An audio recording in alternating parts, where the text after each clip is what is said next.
किसके जीवन में कब वो घड़ी आ जाएगी जब जीवन समाप्त हो जाएगा, जब हम जानते नहीं। तो फरीद साहब के दिए गए इस दृश्य से आप इशारा लीजिए, ये बगला कोई और नहीं तुम ही हो, बाज कोई और नहीं मौत है, और तुम्हारे ऊपर ये मौत रूपी बाज कब हमला कर देगा ये तुम भी नहीं जानते हो। इस करके इस बात को समझ ले कि सुबह हो तो धन्यवाद करे प्रभु, तेरा शुक्र है एक दिन जीवन का मिला है, तेरे सुंदर संसार को मैं ठीक से भोगूं, अटकूं नहीं, आसक्त नहीं हूं, अपने मन पर काम कर सकूं। दिन से लेकर के शाम हो जावे तो शाम फिर एक बार शुक्र करे, सांस चल रही है, शरीर स्वस्थ है, आंखें देख सकती हैं, प्रभु तेरा कितना शुक्र है। जीवन को हमने ग्रांटेड ले लिया है कि है जिंदगी, क्या हो गया। मैंने सुना एक पंजाबी सफर कर रहा था, दिल्ली की ओर जा रहा था, भूख लगी, रास्ते में रुका, हरियाणा के ढाबे में रुका, ऑर्डर दिया। वो कहते हुजूर यहाँ ऑर्डर नहीं चलता है, आप एक बार पैसे दे दीजिए और फिर जितना मर्जी खाइए, बुफे स्टाइल जितना मर्जी खाइए, कोई उसका अलग से चार्ज नहीं, एक ही बार पैसे। बोले एक ही बार में कितने? बोले 200 रुपया। उन्हें 200 रुपया दिया, बोले देख मैं यहाँ बैठा हूँ अब तू खिला। अब जब उसने खाना शुरू किया तो हरियाणवी की अकल के पर खच्चे खुल गए कि इतना वो खा गया, इतना वो खा गया कि वो दम ही नहीं ले रहा। मालिक उठ करके आया, कहते भाई साहब वैसे पानी कुछ पिएंगे? पानी भी पीना चाहिए साथ में। हमने बड़े बुजुर्गों से सुना है आधे पेट भोजन और फिर 1/4 पानी और 1/4 सांस लेने को भी तो जगह रखो अंदर। हमारा पंजाबी भाई बोला, कहते देखो हम तो राज्य के खाते गज के वाह, डट के मेहनत करते हैं उतने डट के खाते हैं। रही बात पानी की, उतने गुट्ठा गट्ठा बढ़ जाना पे, उसने अपने आप कोनों में घुस जाना है। रही बात सांस की, अरे हवा की क्या चिंता करनी, सा आए आए ना आए ना आए, खाना छोड़ करके अब हवा की चिंता मैं करूं? मैं पागल नहीं हूं, पैसे खर्च किए पूरे वसूल करूंगा मैं। आज खाना जिंदगी हो गया है, आज कपड़े जिंदगी हो गया है, आज अपने आप को फैशनेबल बना के रखना ये जिंदगी हो गया है। बड़ा मकान, बड़ी कार, आज जिंदगी ये हो गया है। पर बाबा फरीद कहते ये जिंदगी नहीं है। याद रख गोर निमानी सद करे, तेरी कब्र तुझको आवाज दे रही है। और तू जितनी जल्दीबाजी में भाग रहा है, भाग रहा है, भाग रहा है, भाग के अंततः पहुंचेगा कहां? अपनी चिता पर या अपनी कब्र पर। तो जल्दी भागने की कोशिश मत करो, संभलो। इस समय तूफान का आसार है पर अभी आया नहीं, पर तूफान से पहले ये जो मीठी हवा चल रही है, क्या तुम इस हवा का आनंद ले रहे हो कि नहीं? 3 टप्पर साइड में लगे, बड़ी दूर है, उसकी फिक्र मत करो, मेरे सिर पे है, तुम्हारे तो है ही नहीं है। इस चल रही हवा का आनंद लो। ये सुहानी शाम कल हो न हो, ये मीठी हवा कल हो न हो। और फिर कह दूं कल तो होगा, पर तुम हो या ना हो, पर आज तुम हो। और आज ये शाम भी है और आज ये सुंदर हवा भी है। इस चलती हुई हवा पर एक कविता मैंने लिखी थी, इसके कुछ बोल सुनाती हूं। ले चल पवन उड़ा, ले चल पवन उड़ा, जिथे प्रीतम दा देश। ले चल पवन उड़ा, ले चल पवन उड़ा, जिथे प्रीतम दा देश, जिथे प्रीतम दा देश। ले चल पवन उड़ा,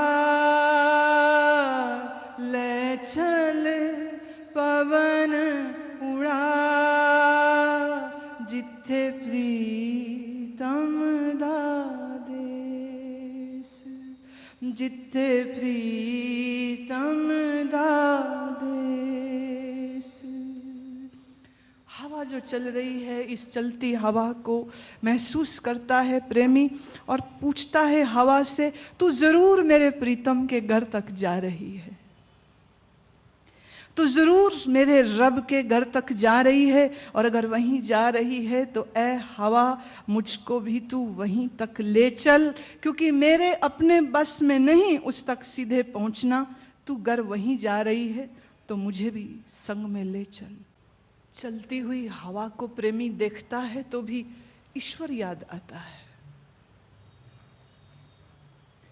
रात अंधेरी देखता है तो भी ईश्वर याद आता है। और आसमान की चुनरी पर जब टाँके हुए करोड़ों तारों को देखता है और चमकते चांद को देखता है, प्रेमी को तब भी परमात्मा याद आता है। आज बंद कमरों के अंदर बैठ टीवी देखते देखते तुम तारे देखने के सुख को भी भूल चुके हो। तुम चलती हवा में जो उठती महक है, उस महक से अपने आप को वंचित रखते हो। यूं तुम कहते हो हम जीना चाहते हैं, पर सच ये है तुम्हें जिंदगी से कोई प्यार नहीं। और जिंदगी इस प्रकृति के रूप में हमारे आसपास क्यों कितने सुंदर ढंग से घट रही है। रोज परमात्मा प्रकट हो रहा है इस प्रकृति के भेष में, और जो इंसान प्रकृति से जुड़ के उस परमात्मा से एकीकार नहीं हो पाया, माफ कीजिए, वो गुरुद्वारों में मंदिरों में बैठ के परमात्मा से कभी नहीं जुड़ पाएगा। एक बच्चे की मुस्कान में अगर परमात्मा नहीं दिखा तुम्हें, तो तुम्हें पत्थर की मूर्त में कहां से दिख जाएगा। पत्थर की मूर्तें मुस्कुराती नहीं हैं। ये मूर्तियां तो धारणा के लिए, ध्यान के लिए बनी है, और धारणा ध्यान की उसको कहां समझ जिसका मन बेचैन रहता है। अब मैं आपके दिए हुए प्रश्नों को ले रही हूं, जो मन और मन की बेचैनी को दूर करने के विषय में। आपके प्रश्न मेरे उत्तर। पूछा है सुनील शर्मा ने, मैं और मेरी पत्नी दोनों काम करते हैं। हमारी समस्या यह है, यदि हम आपके बताए रास्ते पे चलते हैं तो लोग हमें बेवकूफ़ समझने लगते हैं और हमारी प्रोग्रेस रुक जाती है। फैक्ट तो यह है कि प्रोफेशनल लाइफ में चालाक लोगों की तरक्की होती है, और गुरु माँ बताएं कि हम किस तरह लोगों को हैंडल करें। भैया पहले तो तुम अपने आप को हैंडल करो, दूसरों को क्या हैंडल करोगे। अगर मेरी बात सुन के लोग तुम्हें बेवकूफ़ कहते हैं, मैं आपसे एक प्रश्न करती हूं, तुम्हारे लिए मेरा कहा गया वचन ज्यादा सत्य है या लोगों की कही गई बात ज्यादा सत्य है? तुम किसको प्रेम करते हो? क्योंकि हम जिसको प्रेम करते हैं उसकी बात हमको ज्यादा असर करती है। तो आप सुनील जी झूठ बोल रहे हो, आप मुझे बिल्कुल नहीं सुनते, आपको हमसे बिल्कुल प्यार नहीं है, इसलिए हमारी बात पर अमल करने से भी डरते हो। पर दुनिया ने कहा बेवकूफ तो घबरा जाते हो। इसका मतलब आपको दुनिया की परवाह ज्यादा है, हमारी नहीं। जब मैं कहती हूं हमारी, तो मैं उस समय इस इंडिविजुअल, इस व्यक्ति की बात नहीं कर रही हूं। जब मैं कहती हूं हमारी बात नहीं सुन रहे, उस समय मेरा अर्थ सिर्फ इतना है कि तुम सत्य की बात को नहीं सुन रहे। याद रहे, मेरे इस शरीर की कोई कीमत नहीं है। कीमत है इस शरीर के भीतर उस ज्ञान की। तो मैं ये कह रही हूं, तुम्हारे लिए अगर ज्ञान की कीमत हो, और अगर तुम्हें यह मालूम है कि इससे तुम्हारे जीवन में एक जागरण और रूपांतरण होगा, तो फिर दुनिया की सुनना छोड़ दो, छोड़ना पड़ेगा। या मेरी सुनिए या दुनिया की। और वैसे ख्याल करिए, जो दूसरे की सुनता है वो हमेशा परेशानी में आता। मैंने सुना एक बाप बेटा बाजार निकले अपने गधे को साथ लेकर। दोनों बाप बेटा गधे पे बैठे थे।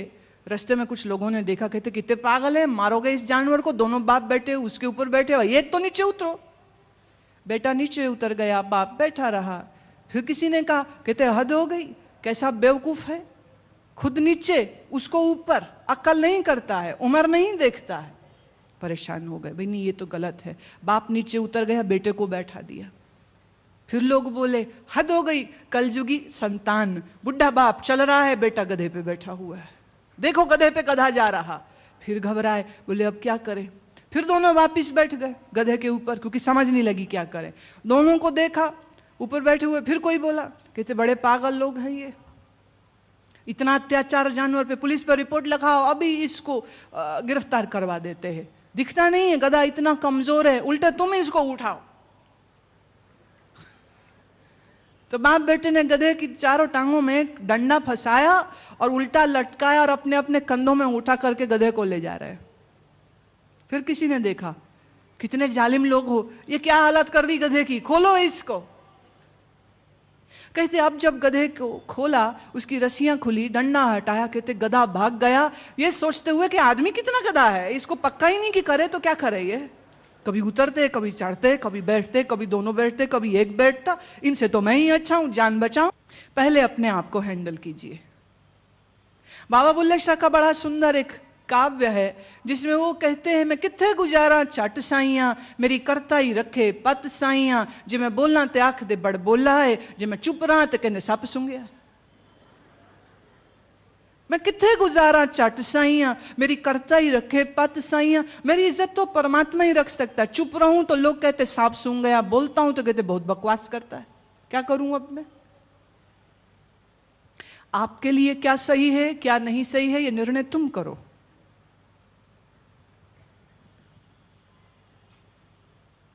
दूसरा प्रश्न मैं ले रही हूं केवल कृष्ण जी का, ये इन्होंने अंग्रेजी में लिखा है, मैं उसका हिंदी अनुवाद कर रही हूं। वो कहते हैं, मुझे शुगर है, एपिलेप्सी है, प्रोस्टेट एनलार्ज हो रखा है, मेरी माँ को भी शुगर है, मेरे पिता को भी एपिलेप्सी है। मैं जानना चाहता हूं कि ये सब बीमारियां मुझे मेरे माँ पिता से मिली या मेरे कर्मों की वजह से हैं, मेरे पूर्व जन्मों की वजह से हैं। मैं कैसे अपने आप को इन बीमारियों से मुक्त करूं। पहली बात देखिए, जो बीत चुका सो बीत चुका, जो जन्म जा चुके सो जा चुके, उनके बारे में बात करना बेफजूल। हमारी मानसिकता बहुत कुत्सित है, बड़ी अजीब सी है। हम किसी को दुखी, रोगी या परेशानी में देख लें, तुरंत हमारा डायलॉग निकलता है, पूर्व जन्म का दुख पा रहा है, कित्ता पा रहा है। मतलब पंजाबी में कित्ता ही पा रहे हैं, कित्ता ही पा रहे हैं। अरे क्या कित्ता पा रहे हैं, कैसे कह सकते हो तुम। गुरुओं पीरों के जीवन में कितने कितने दुख आए, क्या वो पापी लोग थे, बताइए। कबीर साहब को पत्थरों से बांध के गंगा जी में फेंक दिया, श्री गुरु तेग बहादुर साहब की शहीदी हुई, पांचवें गुरु को कितना कष्ट सह करके शरीर उनका छूटा, क्या ये पापी लोग थे। क्या बात कर रहे हो। जीवन एक रहस्य है, इस रहस्य में दुख भी आता है, सुख भी आता है। ज्ञानी कौन, गुरु कौन, जो इन आते जाते सुख दुखों से विचलित नहीं होता है।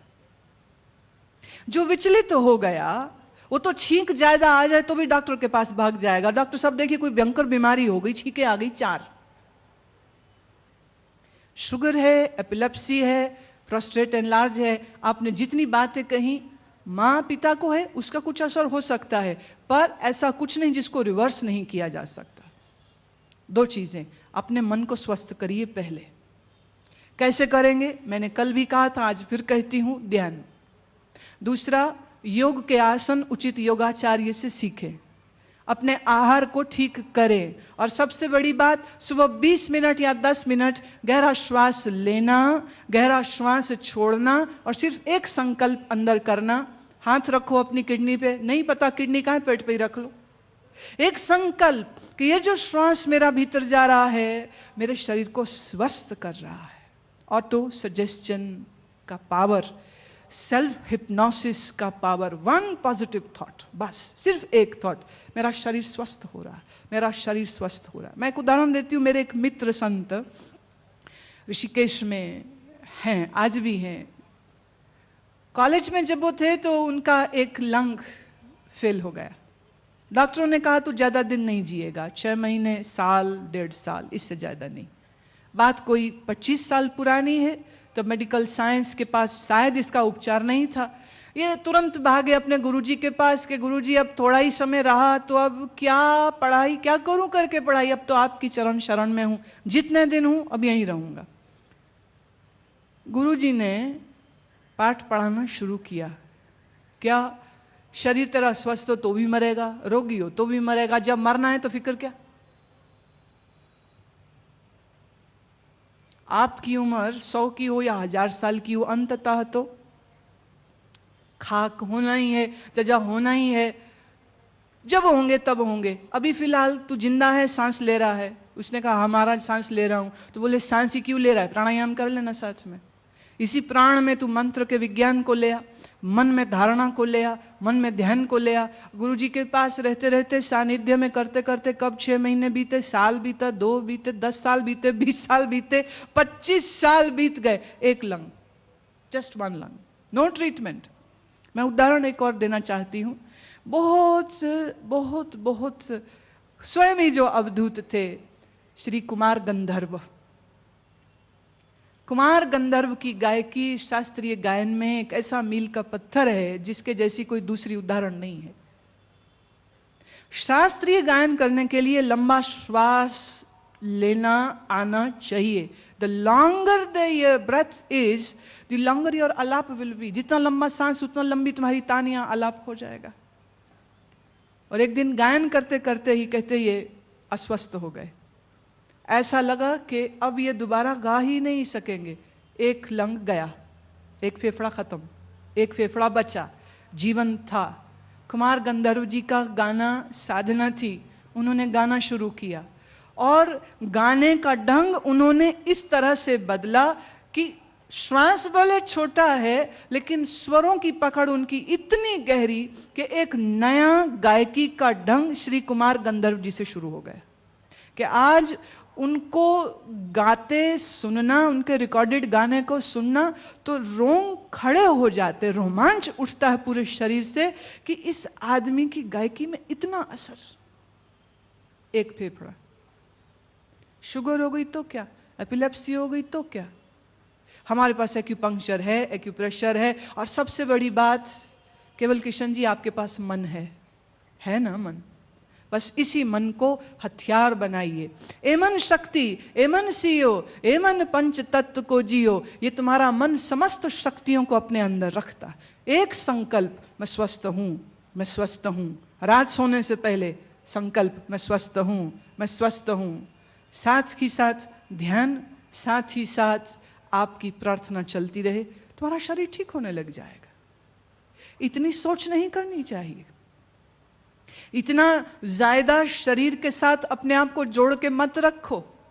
ये शरीर तुम्हारा बाहरी खोल है, बाहरी लिहाफ है, ये तुम नहीं हो। ये लिहाफ मिला है, एक दिन उतर जाएगा। तो जब तक है इसके साथ आप अच्छी दोस्ती रखिए, दुश्मनी मत रखिए। मैं फिर कह दूं, जब आप नेगेटिव सोचते हैं तब आप अपने ही दुश्मन हो जाते हैं। ये बात याद रहेगी क्या आपको जो मैं कह रही हूं? देखिए, भगवान याद रहे न रहे छोड़िए, मत करो याद, वो तुमसे होता भी नहीं है। पैसे ही याद आते, फिल्में ही याद आती, पर अपने आप से तो प्यार है कि नहीं? अपने शरीर से प्यार है कि नहीं? अगर अपने शरीर से और अपने स्वास्थ्य की तुम्हें जरा भी चिंता है तो गांठ बांध लो। मन में क्रोध आने ही नहीं देना, नेगेटिव थॉट आने ही नहीं देना, आने ही नहीं देना है। एक बात कहती हूँ, हमारे एक संत थे, रात उनके यहाँ चोरी हो गई। उनकी गौशाला से सब गाय निकाल के ले गए, बछड़े छोड़ गए। सेवादार भाग के गए, कहते महाराज चोरी होगी, चोरी होगी। गाय भैंसे ले गए डेरे से।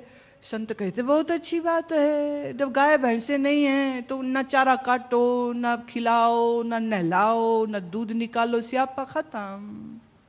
और ये जो बछड़े छोड़ दी ना, इनको भी खोल दो, ये अपने आप अपनी माओ को सूंघते हुए उन तक पहुंच जाएंगे। बछड़े क्या करेंगे यहां पर? उन्होंने बछड़े भी खोल दिए। 2 दिन बाद क्या देखते हैं, गाय बछड़े आश्रम के, उनके डेरे के मेन गेट पर सब खड़े, बछड़ों समेत। बोले ये क्या हुआ? जाने चोरों के मन में क्या आया होगा। जाना कहीं और था, शायद गलती से डेरे में आ गए, या मन में कुछ ऐसा एहसास आ गया, वो सब वापिस छोड़ गए। भाग के चला गया, संत जी महाराज गाय भैंसे वापस, बछड़ों समेत। संत जी कहते मौज हो गई, दूध पिएंगे, मक्खन खाएंगे, लस्सी पिएंगे। एक चेला कहता महाराज कोई दीन ईमान आपका है कि नहीं? गाय भैंसे गई तो भी कहती अच्छा हो गया, वापिस आ गई तो भी कह रहे अच्छा हो गया। संत ने कहा, इस महात्मा ने कहा, परमात्मा के राज्य में हम उसके बच्चों के जीवन में कुछ बुरा हो ही नहीं सकता। जब बुरा हो ही नहीं सकता है तो गाय भैंसे रहें कि ना रहें, पैसा रहे कि ना रहे, कोई हमें पूछे कि ना पूछे, क्या फर्क पड़ता है?